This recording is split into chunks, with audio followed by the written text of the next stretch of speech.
Moving forward, our next resource person is Dr. B. Vinod Kumar. Quickly introducing about Sir.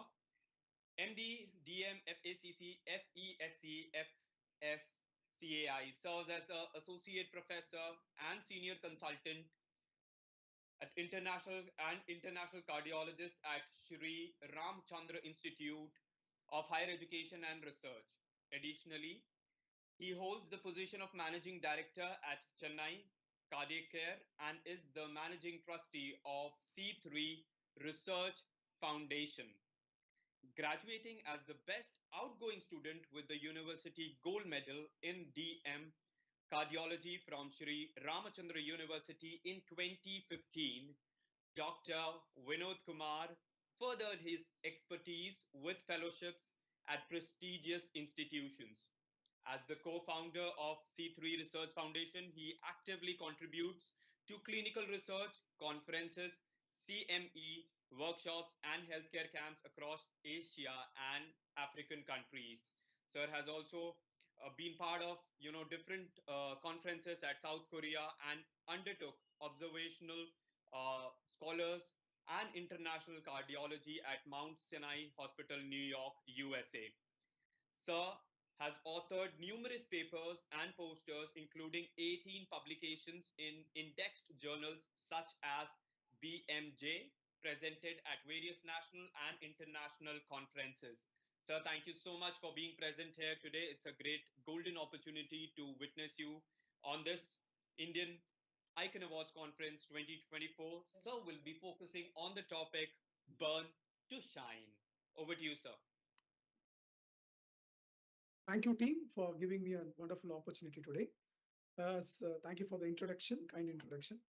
Today, I choose this topic, Burn to Shine. It's basically last 10 years of my career as a doctor, how my international visits or training centers in different parts of the world have helped me to change my perception about life and my practice, and how they had the influence in my day-to-day practice.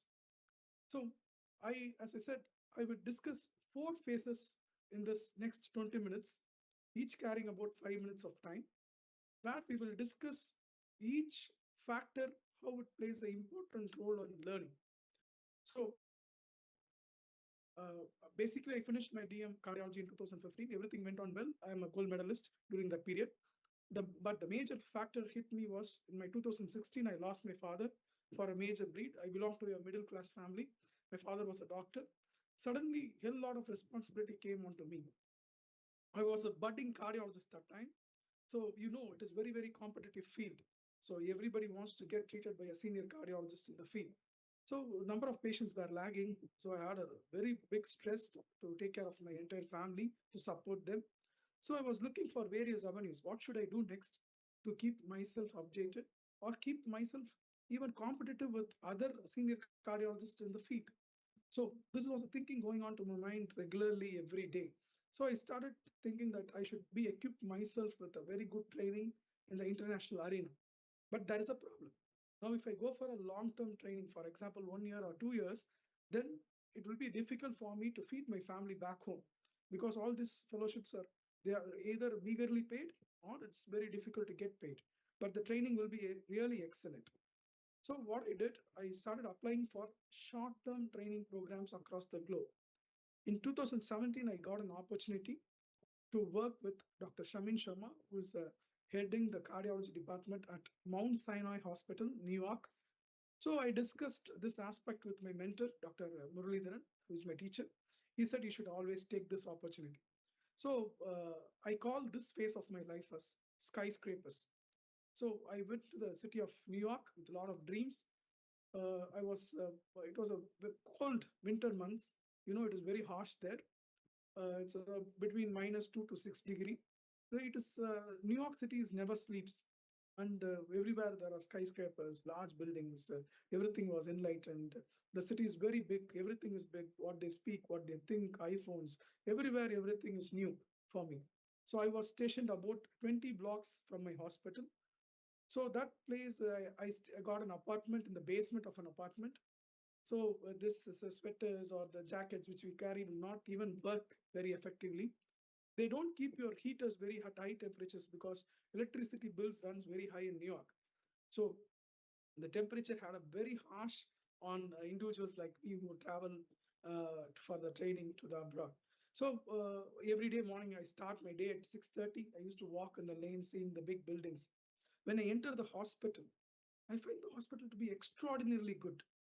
A lot of people are visiting every time. It is bustling, and the patient take pride in getting treated at Mount Sinai Hospital. So one of the flagship institutions in New York. Uh, so the technology is at its best. Every treatment they provide was an excellent service. But one thing I noticed, which is very peculiar, which is different from India, was their adaptation to newer technology like documentation. I have been trained in India by paper documentation. When I went there way back in 788 back, they were completely digitalized. Everybody was taking their notes in online. All the patients' records were online. So initially, it took me at least 1 week for me to get adapted to this new scenario. But initially, I thought it is very difficult. But once I got adapted, I understood the usefulness of this particular technology of digitalization. So, all would anybody would have in this meeting was listening will have had an experience of going to an emergency department without carrying any medical record, where the doctor would have told you that you should have carried your previous record so that it will be very useful for us to treat you effectively. So this was the comment we usually hear from everybody. And a lot of times we can avoid prescription errors if you have your data digitally stored. So I was observing this very carefully and I was learning there the tips and tricks of interventional cardiology.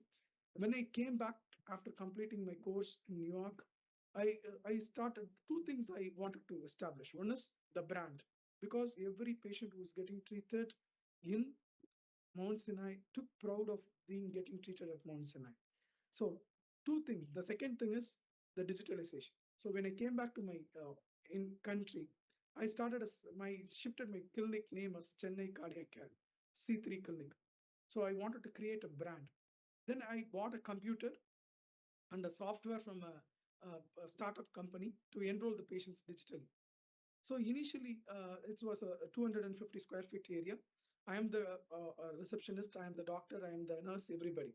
So there was a significant resistance among the patients to divulge the data like a phone number, email ID, or the details or the previous records. I used to assure them that these data are very securely stored and will be very, very helpful when the time of need. So as patients started coming in, we started moving into an area of about 2,000 square feet, where I had a luxury of having a receptionist, technician, physician assistants. So this process, we continued to collect the data of all the patients every time when they visit our institution. We went penless. All our documentation was digital in our clinic setup. And to unexpectedly, in year 2020, the whole world was hit by COVID pandemic. And India was also not left alone. We came to a shutdown with a lockdown in the month, especially post lockdown. Within 48 hours, exactly after 48 hours of lockdown, we started reaching out to all the patients whom we had in the list with the phone numbers, with the WhatsApp messages, and we went online for consultation within 3 days. We are the one of the earliest centers which could offer online treatment care for patients on when the COVID lockdown began. So I could reach very effectively all the patients. And since our setup was ready, we are able to offer a lot of patients online consultation. It was a direct hit. A lot of industry people requested me to live lectures to encourage other physicians to shift to digital OPD services so that a lot of patients can be benefited without the risk of being getting infected from others. So what I learned from this scenario is that don't try for perfection. If you have an idea, try to implement it. There is always, we have a time to course correct it. We have a lot of opportunity to course correct it. So we can build from a smaller idea into a bigger way. And when you're able to do that, you will be ending up with a fantastic service provider as a service provider. So this is what I learned from this. Moving on to the next phase. This phase of my life, I call it as foreign land. So I got an opportunity to move to Asan Medical Center, Seoul, South Korea, under the leadership of Dr. Park. It is a completely sponsored fellowship. This I got because I got trained in Mount Sinai Hospital in New York. So this is a completely sponsored fellowship. I went the following year to Korea. So it was a beautiful country, highly technologically oriented. They are far ahead than US technology. And but the two things which I found very difficult to handle there was language. The other one is food. The language, the problem is most of them were very find it difficult to converse you with English. That is the major problem in Korea. The other thing is food. A lot of Indians will find it difficult to adapt to the Korean food. These two things, except this, all other things were extremely good in the center. It's one of the biggest center with 11,000 OPDs every day. So cardiologically, it's the biggest center in Korea. So a lot of technology was there to learn. But I went into a depression because there was no people to talk to me. Even my guide spends about 10 to 15 minutes talking to me in a day in English. Otherwise, everything is alien. Everybody is talking in Korean language. So, but what I did, I came out of the depression within a week's time. I started to spend more time on learning. I started reading a lot of books related to my field of interest of intravascular ultrasound, that is the image guided complex PCIs. I started working very hard. I used to spend 16 to 18 hours a day in the cath lab to learn the tips and tricks of complex coronary interventions. When I finished and came back to India after this training period, my university recognized it and they bought me the same mission here back in India. So we started performing complex coronary interventions at Ramachandra University with a very affordable cost. We could deliver the care. This training helped me to go one step ahead in my life. I got promoted as a unit chief, was given a responsibility. I started growing, had admission day at a very young age. All this because of my training at CO. So one thing I realized, if somebody wants to shine like a sun, then they have to burn like a sun. Unless you work very hard, you will not be able to achieve anything in your life. That is very, very important. Moving on to the third phase of the life, that we call it as, I call it as self-discovery. I went to a research center in Miami, uh, Southeastern Nova University. One of my mentors is Dr. Appu Ratanavel. He was heading the research center there. When I went there, I realized that uh, research is one of the biggest thing. I, as a doctor, sit in the cabin. I give prescriptions, medications. I provide interventions. But thousands of people work behind me to provide research and find new things which can bring a change in everybody's life. I got an opportunity to interact with a lot of Indian researchers across USA. So I went to Emory University in Atlanta, where I met Professor Selvaraj. He got me introduced to a person called Reddy. So he was been already been successful creating two biologicals, one from Harvard and one from Emory, and he was working on the third one. So he's a very fantastic entrepreneur. He identifies the right scientists, he works with them and creates new biologicals and sells to major company and make a huge profit out of it. So I asked him whether I can come and join his team and start working with him. He said to me that simple, Vinod Kumar as an independent person does not cater anything to me. It does not add value to either to the company or to the system. So that day I found myself empty. I started realizing something that I should work on this aspect of research. So when I came back to India, I started my own organization, which is called as C3 Research Foundation. Currently, we work on high-end research in cardiometabolic field. Not only that, I felt that we are lagging in knowledge of education when compared to the Western world. So we started conducting CMEs, workshops, webinars, conferences, not only in India, but also in Middle East and African countries. Now we have established ourselves as one of the leading cardiometabolic care provider in terms of medical education. That is achieved in this last 10 years because of the vision I got from the exposure I had in United States at different research centers. So the next phase of my life, I call it as the elixir of life. This is a beautiful thing happened to me. I had an opportunity to go to Texas, Houston, at Children's Memorial Hospital. where I got trained for pediatric interventions under the able guidance of Dr. Balaguru Doraisamy. He's a fantastic pediatric interventionalist. More than an interventionalist, he's a great human. He had a vision. He caters and helps every fellow who comes to him as a training. He teaches them very accordingly. Not only he teaches the skills, but he teaches the humanity to the students. When I came back after successfully completing my training in Houston, I wanted to find and do pediatric interventions back home. There are a lot of cases of which required surgical closures or interventional closures. But to the surprise, most of these patients belong to poor background. They were not able to afford the therapy. When I discussed this issue with my mentor in Houston, he said a simple thing: don't wait. You start the first patient. I will support you financially. So with that help, I started my first case of pediatric intervention in a child of 6 years. I did a PDA interventional closure. After that, I realized that me alone will not be able to help. So I started a philanthropical unit called Pulse Heal the Poor, where I started crowdfunding the money in my organization and started helping the patients who require either intervention or medical care in the society. So we are able to address this gap. And similarly, we started a program called Education for All, where we support children from different walks of life, especially destitute children or children belonging to single mother. Currently, we are supporting nearly 32 students to pursue their education, from school education till their engineering or higher educations. And similarly, we are uplifted 6 government schools in our state and with infrastructure facilities and sports facilities. And we also proud to say that we are training girls students belonging to girls government schools for the NEET exam.